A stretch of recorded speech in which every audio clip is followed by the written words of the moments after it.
All right, here we are. It's TY, it's Maru, it's match 1, set 1 of GSL Group A Season 2, defending champion against one of the 4 horsemen, one of the players who has in the past actually taken maps, has taken series, has taken entire tournaments off of Maru. It's TY, it's Maru, they're back, and I love it. It sparks so much joy. Actually, let's pull this down. Look at that, my background has disappeared, it's gone. Can't explain that, it's magic. We start here on altitude. We start on the map that is large. Gargantuan even, maybe. But it's big. And that means that technically a bunch of early pressure opportunities aren't going to be all that great, but Maru is taking a page out of what we've seen Bjorn do recently. And Bjorn actually did this a lot. Bjorn played in the EPT NA finals last night against Cure. It was a great series. It'll be going up. Actually, by the time you see this on YouTube, it'll already be up, I think. So you should check that out. But we saw him go, and 3 maps in a row, he went for this 2 racks Reaper idea. It was at home. It's not a proxy. But what it means is that you have this pressure, and it seemed to just almost, like, even when it didn't get damage, it did. And part of that's just Bjorn being Bjorn. So we're going to have to see what Maru has in store for us, right? One of the things it does allow you to do is it means you can be aggressive with your first Reapers and not really worry if you lose them, because if you lose them, well, it's fine. You know, you have more. You can lose your first 1 or 2 and still have production parity. You can still have army parity, and if you lose more, okay, it's a little rough, but you can probably trade evenly. What it does do, of course, is it slows down your tech a little bit, right? Your factory is slower, your starport is slower. In fact, you know, the starport TY is going to be done right around the same time that the factory is going to be done for Maru, which does slow things down a little bit, and especially in this game where Maru, you know, he did not commit to that many Reapers. He got 3 of them, which is standard. You would get that normally anyways off of off a Reaper expand, off of a barracks double gas factory. That type of idea, going now and committing to the second barracks isn't really showing value. But there's the difference as we see it up on the production tab right now. What it also means is you can get your tech lab on a barracks so much faster, which means early stim, which means aggression, which means a cyclone drop, a tank drop, something like that. But you can really find your way into your opponent's base a lot faster than you might otherwise do. Now, this does not work out for TY all that well. That's going to be a dead Reaper immediately. He gets a scout off, though. Kind of that's the important thing. And TY should now know that this is a double racks opening, because he saw the barracks on the right side. He saw stem happening, and that is going to be enough in and of itself. If TY is paying attention to the meta, you know, he did have an interview today, so when my drop goes off with the Reapers and the Marines, and hey, Maru here. Splits aren't great. 4 workers are going to go down, and Cyclone gets the lock on the medevac, though, and it's not getting pulled away. It's barely going to survive, but the army's marooned. Even still, army, 4 workers go down. Very nice move here, pretty early, coming out of TY, not Maru. But of course, Maru does have counter pressure available to him once his starport's done, once stim is done. And I think more importantly, once the tech lab, or once combat shields are done, this is really the big value there. But anyway, I was saying something. I had some other bit of analysis that I got distracted on. But regardless, that's where we are right now, right? Maru has heavy Marine counts. And TY actually, he went a Raven, but now he's going cloaked Banshees off of this. And I don't know how much of this is a response to Maru's aggressive greed, right? By taking the 3rd base on location, but more importantly, by really delaying his starport, by getting all these Marines early. It means that there will not be a Raven. You know that one to be fairly true. So no Raven, and you're really going to be loath to spend scans because your command center is going to be behind. So Maru picks up the medevac, 16 Marines. You're going to try to find their way onto the other side of the map. And that's useful, right? That absolutely can find value.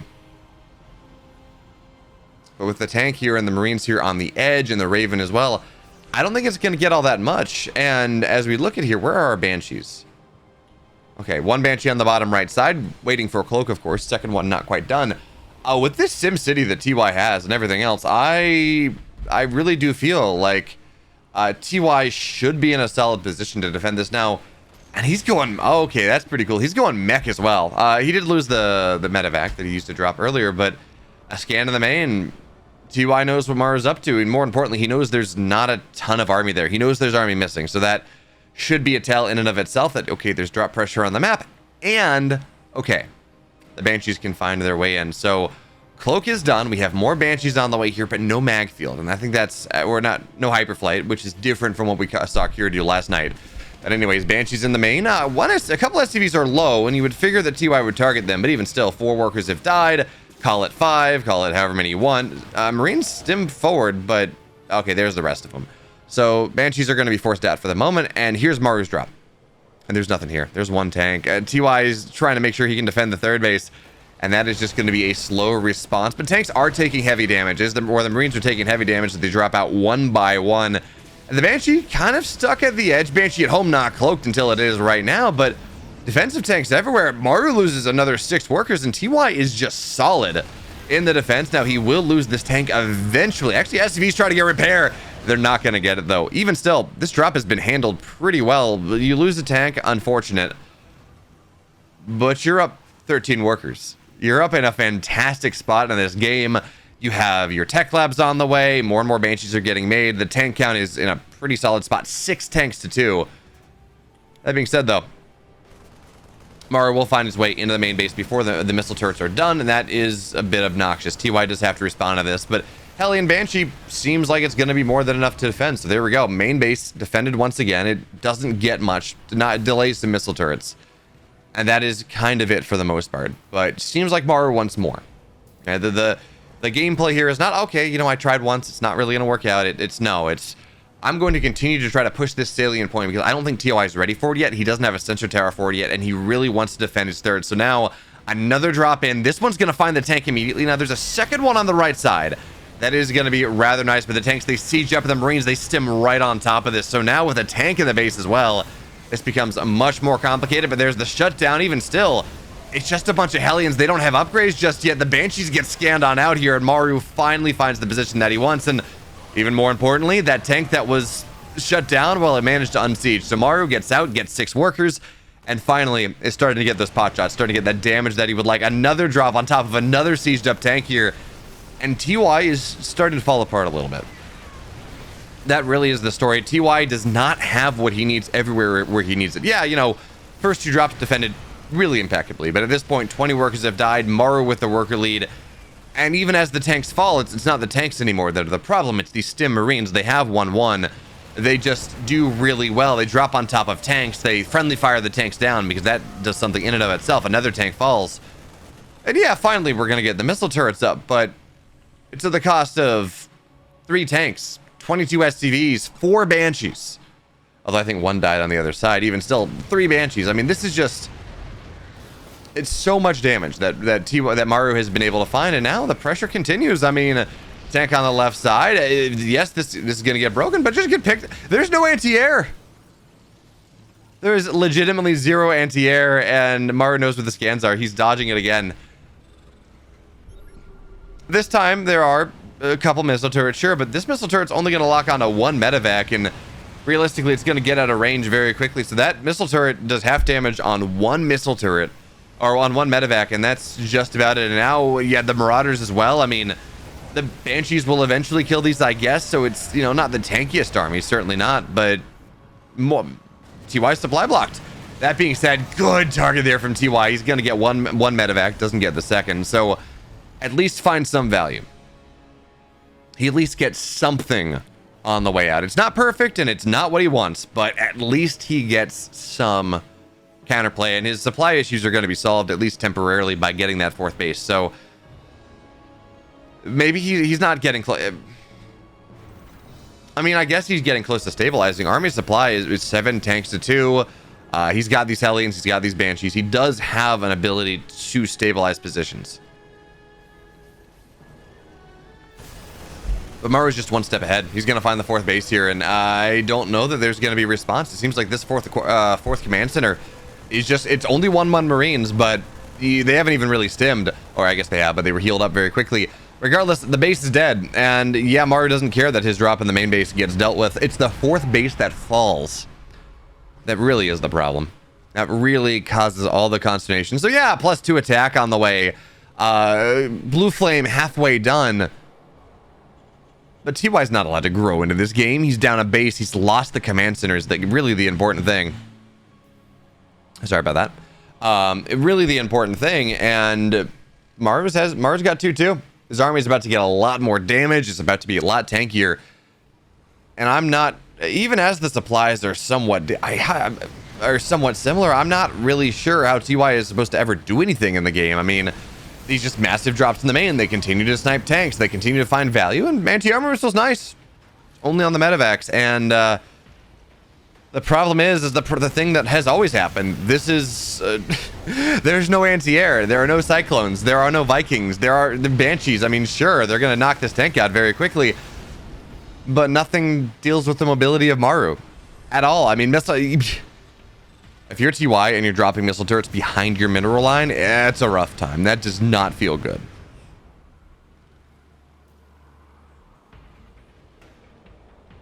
So now here comes the primary force of Maru's army. 3-3's halfway done, +1 air attack just for the Vikings, and eventually Liberators to truly break this thing open. I don't know. He might not be able to break this version of TY. I mean, there are 14 Hellions with Blue Flame. There are 12 tanks. This is a hard position to fight into, but if the Hellions are not Hellbats, you just drop right on top of the tanks before they're ready. I mean, this is a great way to break the army. So Maru gets on top, micros away from the Hellions as much as they can. Hellbats morphed in now, and yeah, you look at this and you say, okay, Maru, your supply's injured. In fact, your supply dropped below what TY had, but there are 8 barracks. There are 3 starports.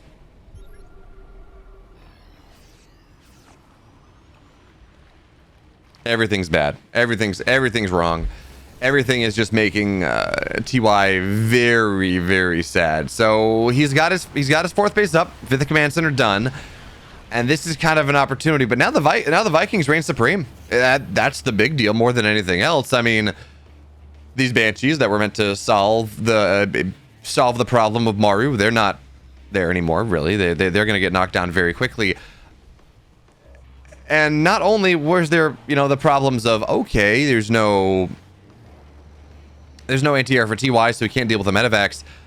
Now there's no anti-air for TY, and he can't deal with the battle cruisers, is the big problem right here. So yeah, TY finally is on his business. He's got his 5 bases.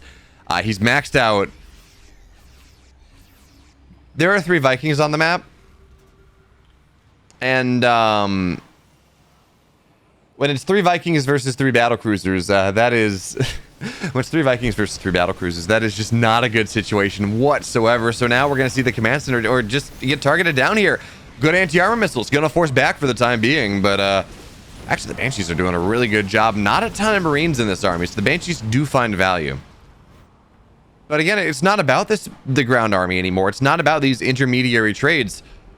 It is 100% about the battle cruisers that are just about to finish up here. There are 2 on the field. There are more on the way. And I mean, this is, again, it's a fight that Maru has to be careful about. These tanks do have +2. They're going to kill a lot of the Marines. But nothing kills the battle cruisers. They just sit on top. They're going to kill everything. And the Viking lead is just so strongly in Maru's favor that even as TY tries to build Vikings, it's not going to really do all that much. The armor upgrade lead that TY has is just going to is dealt with by the Viking or by the Ravens. So TY is just caught between a rock and a hard place. There is nothing available to him whatsoever. Maru's played a slow game. He's found value everywhere he's looked, and finally he's just closing this thing out. The Banshees, there's the Raven here. Banshees don't find all that much value. I love the Panic Widow Mines, by the way. It's a fun idea. And Maru actually didn't have to recall both Vikings. Only the one. Or both battle cruisers, only the one. Even still, gets both out, repairs them. Is going to go again, maybe a little bit longer.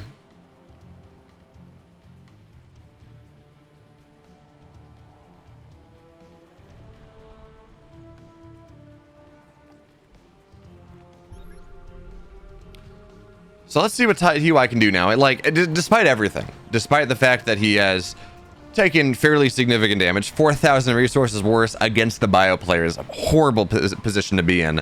All this economic damage, everything else. At the very least, he is almost maxed out. And he does have 5 bases. He does have this solid economy now. He's on 10 gases. If he's on 10 gases, he's not going to be able to take the gold. Luckily, though, he gets the cancel as Maru finds that one immediately. And he is starting to, pretty solidly increase his Viking production. He's going into 5 Cyclones at a time. We don't have Magfield, though, and that is something that does seem necessary. But going this Widowmine Cyclone thing against everything is actually pretty solid. Anti-armor missiles are nice, but if you can get the Widowmines on top of the Vikings, it's going to work out pretty well for you. Problem is, of course, is that, well, the scans are there and the Ravens are there, and TY loses his army again. The idea of the Widowmines is really smart. It really is a good idea. But unfortunately for TY, Maru just had too much. He was just too ready for it, and Maru shows us that TY is not there yet. TY is not back on top. He's not that TvT god that we've seen, at least not yet, but maybe more. Maybe we see it as we move on into the series. For now, though, Maru goes up 1.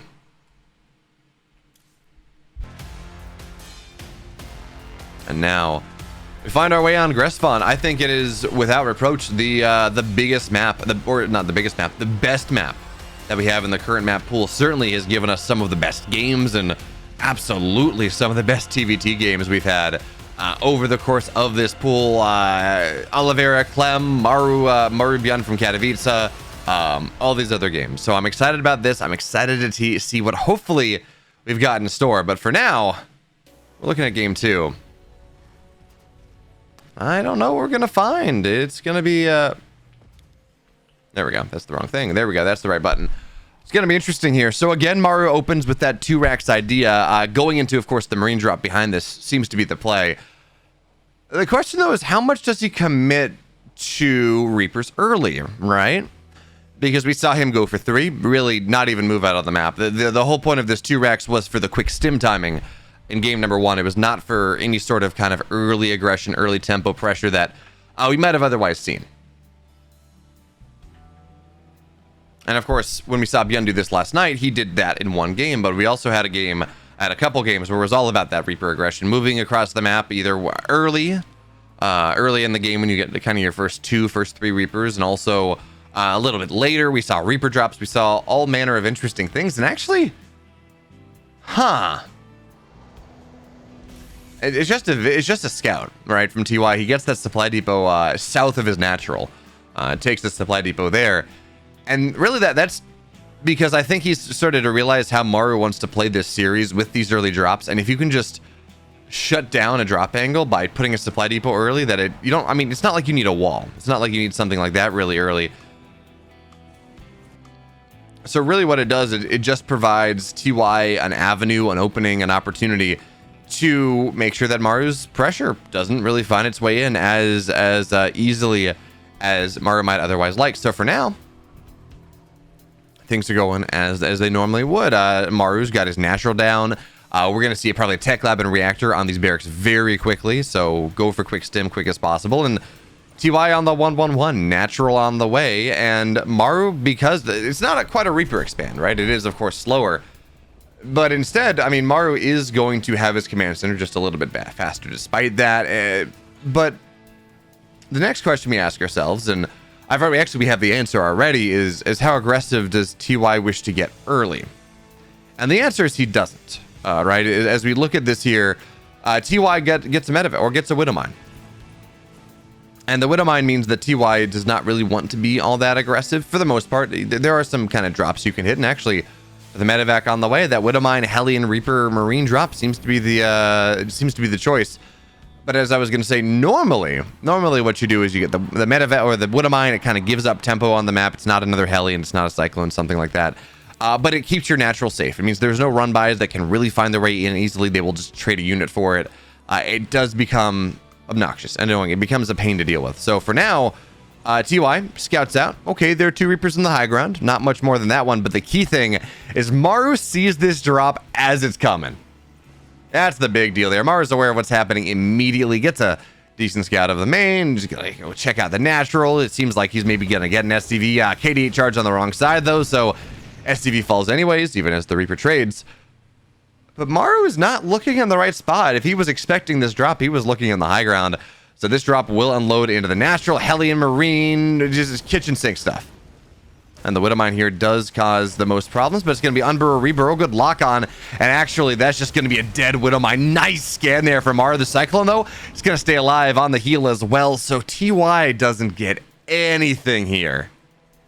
Nothing at all. And Maru is going to be the one that's going to be very greedy into this game. Off the 2-1-1.